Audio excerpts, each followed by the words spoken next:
Bonjour à tous, j'espère que vous allez bien. Nous continuons notre thème de la fécondation à la naissance. Nous avons vu que lorsqu'un spermatozoïde fusionnait avec un ovule, cela formait une cellule œuf. Nous allons voir aujourd'hui ce que devient cette cellule œuf. Et nous allons travailler à partir de l'activité 35. Alors, commençons par regarder cette petite animation.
Maintenant, en vous aidant de ce schéma et en vous remémorant le petit film, écrivez-moi quelques lignes pour me dire ce qui se passe après la fécondation. Vous m'expliquerez ensuite quelles conséquences il y aurait si on avait ces règles lorsqu'on est enceinte. C'est à vous.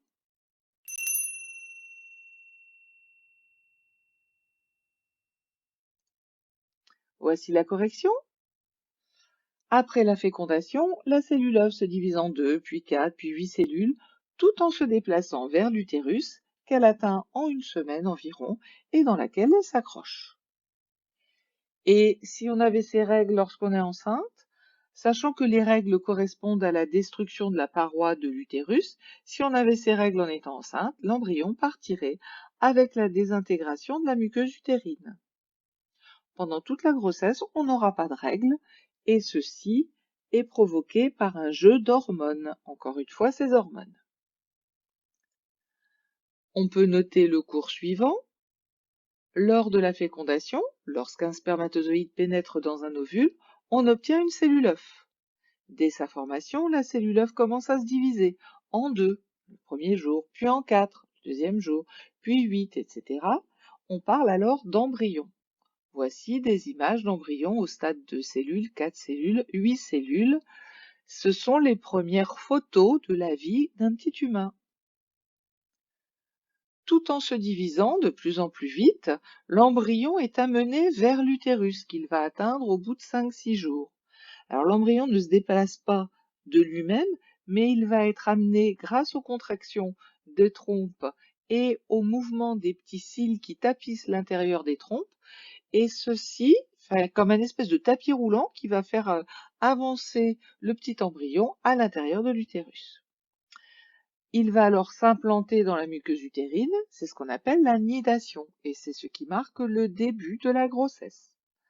La paroi de l'utérus ne se désagrégera pas pour préserver l'embryon, donc on n'aura pas ces règles durant la grossesse. Parlons maintenant des jumeaux. Un spermatozoïde pénètre l'ovule.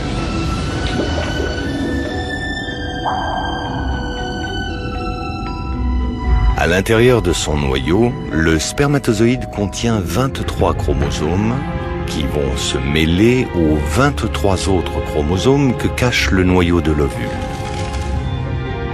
La fabuleuse machine de la vie se met alors en marche. La cellule se divise et se divise encore. À ce moment précis, les futurs jumeaux ne sont encore qu'un seul et même œuf.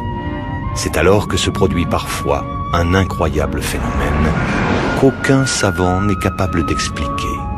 L'œuf va se dédoubler.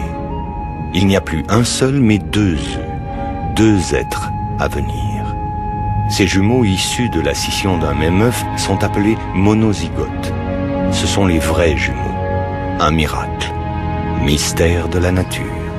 Un œuf ou deux œufs? Que se passe-t-il dans le ventre de la maman? Si les jumeaux sont dizygotes, les deux œufs vont migrer l'un derrière l'autre depuis la trompe jusqu'à la cavité de l'utérus. Là, ils se nichent en deux endroits différents et chacun fabrique son propre placenta, à l'intérieur duquel il grandira. Pour les monozygotes, c'est plus compliqué. La plupart du temps, l'œuf descend jusqu'à l'utérus et ne se dédouble qu'après le début de la fabrication du placenta. Les jumeaux se développeront donc dans un seul placenta, tout juste séparés par les fines membranes de leur poche des os. Maintenant, vous devez être capable de m'expliquer la différence qu'il y a entre les vrais et les faux jumeaux. Et si je vous dis que Christophe et Sylvie, mon frère et ma sœur, sont des vrais jumeaux, c'est possible? C'est à vous, réfléchissez bien.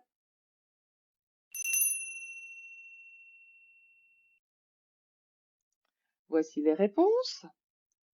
Les vrais jumeaux proviennent d'un seul ovule, fécondé par un seul spermatozoïde. Cela a donné une cellule œuf, qui s'est ensuite cassée en deux cellules œufs, qui ont fait chacune un bébé. Mais ces deux bébés ont eu les mêmes informations génétiques, donc sont rigoureusement identiques. Les faux jumeaux, eux, proviennent de deux ovules, chaque ovule ayant été fécondé par un spermatozoïde. Cela a formé deux cellules œufs, mais qui ont eu des informations génétiques différentes. Je vous rappelle que les informations sont apportées par le spermatozoïde et par l'ovule. Donc, ces deux cellules œufs avec des informations génétiques différentes ont fait des bébés différents. Et donc, mon frère et ma sœur, Christophe et Sylvie, vrais ou faux jumeaux? Eh bien, ce n'est pas possible que ce soit de vrais jumeaux. De vrais jumeaux étaient à l'origine une seule cellule œuf, donc les deux bébés qui en sont issus sont identiques, ce qui ne peut pas être le cas de mon frère et de ma sœur, de sexes différents. Mon frère et ma sœur sont des faux jumeaux. Alors maintenant, quelque chose d'un peu particulier qui risque de vous choquer un peu, le cas des jumeaux siamois. Je vais vous demander, d'après vous, comment se forment des siamois. À vous de réfléchir.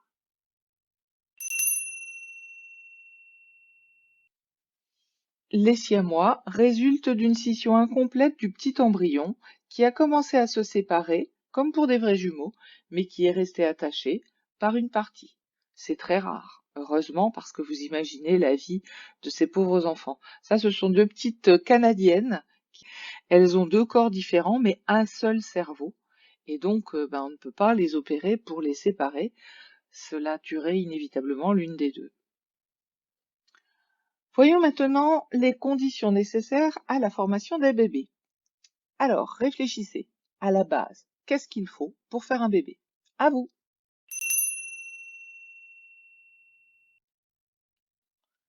C'est très simple. Il faut qu'un spermatozoïde féconde un ovule. Parlons maintenant de la PMA, procréation médicalement assistée. La PMA est pratiquée quand la fécondation naturelle est difficile. On estime qu'un couple sur 10 éprouve des difficultés à faire un bébé, et si on met plus d'un an pour avoir un bébé, on peut parler de problèmes de fertilité. On peut alors avoir recours à la PMA. Deux grandes techniques seront utilisées. Voici la première, l'IA, l'insémination artificielle, qui consiste à déposer le sperme du conjoint directement dans l'utérus de la femme. Donc on recueille le sperme du conjoint, on le met dans une seringue et on l'injecte directement dans le fond de l'utérus. D'après vous, quel est l'intérêt de déposer les spermatozoïdes directement dans l'utérus? Et d'après vous encore, dans quel cas le recours à l'insémination artificielle semble-t-il utile? Réfléchissez bien, c'est à vous. Voici les réponses. En mettant les spermatozoïdes directement dans le fond de l'utérus, ça rapproche les spermatozoïdes des trompes où se trouve l'ovule et ça leur fait surtout passer ce gros obstacle qui est le col de l'utérus. Je vous rappelle que 99% des spermatozoïdes ne réussissent pas à passer le col de l'utérus. Donc on peut les rapprocher et leur faciliter le trajet jusqu'à l'ovule. Et dans quel cas le recours à l'insémination artificielle semble-t-il utile? Eh bien, l'insémination artificielle est utilisée si le sperme contient peu de spermatozoïdes ou si ceux-ci sont peu mobiles. Également, si le col de l'utérus est particulièrement infranchissable, à cause d'une anomalie qui fait que les spermatozoïdes ne réussissent pas à le passer.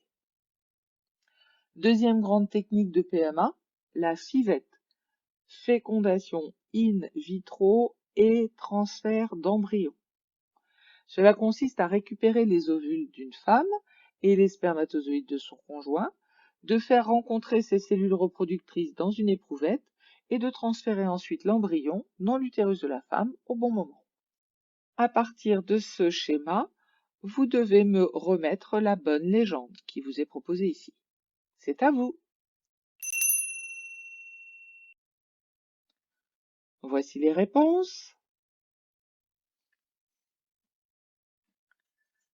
Justifie le nom de fécondation in vitro et décrit quelques situations qui peuvent nécessiter une fécondation in vitro. Réfléchissez bien. Voici les réponses.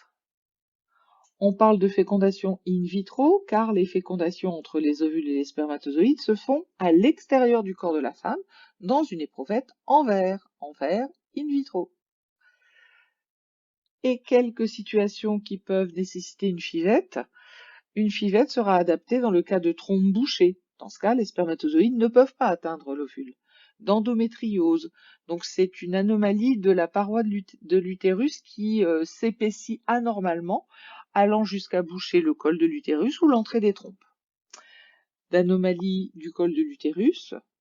De non-ovulation. Si l'ovule n'est pas ovulé à l'extérieur de l'ovaire, l'ovule ne pourra pas être fécondé par les spermatozoïdes, ou en cas également de spermogramme anormal, c'est-à-dire d'une quantité de spermatozoïdes insuffisante ou de spermatozoïdes trop peu mobiles. On va maintenant noter la suite du cours.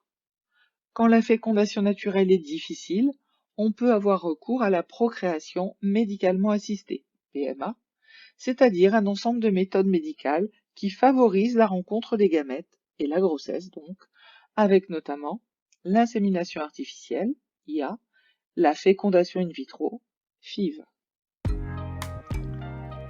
Voilà, c'est tout pour aujourd'hui. On continuera la semaine prochaine. En tout cas, prenez soin de vous et à bientôt.